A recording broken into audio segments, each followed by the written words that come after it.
Kavant police station ખાતે નોંધાયેલ ઘરફોડ ચોરીના ગુનાના આરોપીને મુદ્દામાલ સાથે પકડી પાડતી Chhotaudepur local crime branch Shri Sandeepsinh police મહાનિરીક્ષક વડોદરા વિભાગ તથા ઇમ્તિયાઝ શેખ પોલીસ અધિક્ષક છોટાઉદેપુરના હોય મિલકત સંબંધી વણ શોધાયેલા ગુનાઓ શોધી કાઢી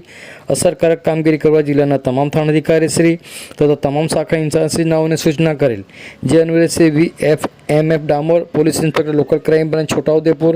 ના માર્ગદર્શન અને સૂચના હેઠળ LCB સ્ટાફના પોલીસ માણસોને ખાનગી રાહે બાતમી હકીકત મેળવવા સમજ કરેલ, જે અન્વયે Shri VN Tadvi police sub inspector તથા LCBના સ્ટાફના પોલીસ કર્મચારીઓ કવાંટ પોલીસ સ્ટેશન વિસ્તારમાં પેટ્રોલિંગમાં હતા. તે દરમિયાન અંગત બાતમીદાર થકી ચોક્કસ બાતમી હકીકત મળેલ કે છોટાઉદેપુર જિલ્લાના કવાંટ પોલીસ સ્ટેશનમાં નોંધાયેલ ઘરફોડ ચોરીના ગુનાના કામનો સદરી મિલિન ઉર્ફે રાહુલ કંચનભાઈ રાઠવા રહેવાસી બંજર પટેલ ફળિયા તાલુકા કવાંટ જિલ્લા છોટાઉદેપુર હાલ ડોન બોસ્કો ચોકડી રોડ ઉપર ઉભેલ છે. તો એ ચોક્કસ બાતમી હકીકત મળતા તેને કોર્ડન કરી પકડી પાડેલ, તેમજ તેને અંગ ઝડપી કરતા તેના પેન્ટમાંથી ખિસ્સામાંથી અલગ અલગ ચલણી દરની નોટો મળી કુલ 15,000 મળી આવેલ, જેથી મળી આવેલ રોકડ બાબતે આધાર પુરાવા માંગતા તે